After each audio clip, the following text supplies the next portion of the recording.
Here she is. There's Tasha. Seen stealing cats, In her Wonder Woman suit. kids with energy to burn, and let's call them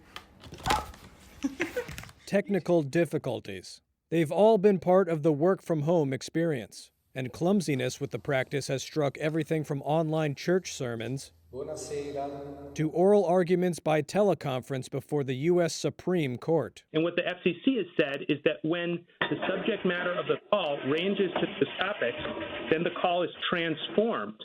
Work-from-home mishaps have seemed to spare no industry or profession. I am now internationally famous for not knowing how to use technology. Lizette Ocampo is a political director at a nonprofit advocacy group in Washington, D.C., but Ocampo is better known on the internet as Potato Boss, after her employee snapped a photo of her as the root vegetable because of an unwieldy Snapchat filter. I was turning on Microsoft Teams to have a video meeting with our team at People for the American Way.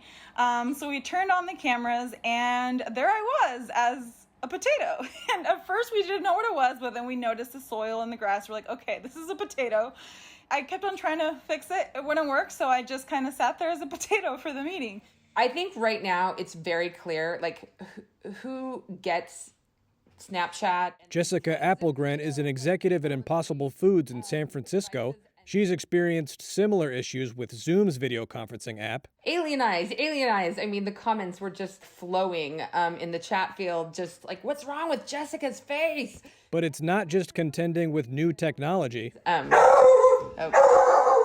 been a real problem. Applegren says there have been far greater challenges. In a given day, I will tell you, it is in this order. It's the dog, and then it's the kids, and then it's my neighbor who comes over to walk the dog. So that's great.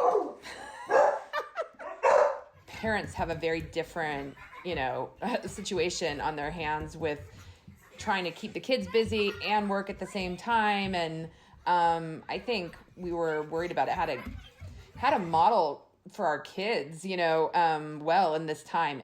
Companies want model employees, too. He climbs over. He has actually created a meeting for me last week that was several hours long. Andre Hilden, a data architecture consultant in Oakland, California, missed a memo from his company outlining video conferencing etiquette. I did not read that one. After his cat, Tasha, crashed one of the early virtual business meetings, Hilden's employer made an example out of him. I had my cat on my lap, actually. I was not thinking it would be a problem. And it ended up coming across unprofessional, and team members of mine who saw me in the same meeting did not like that and pointed it out and made it the topic in the next internal gathering, at Nimble, to make sure that this doesn't happen anymore. Despite its disadvantages, working from home could very well become the rule. Video conferencing company Zoom said it had about 300 million daily meeting participants in April. Granted, some of those may have been cats. And even as businesses begin to reopen, many employees are still working from home and will for the foreseeable future. Remote work is going to be a growing trend. And Facebook CEO Mark Zuckerberg and Jack Dorsey of Twitter and Square announced that employees at their companies will be allowed to work from home indefinitely.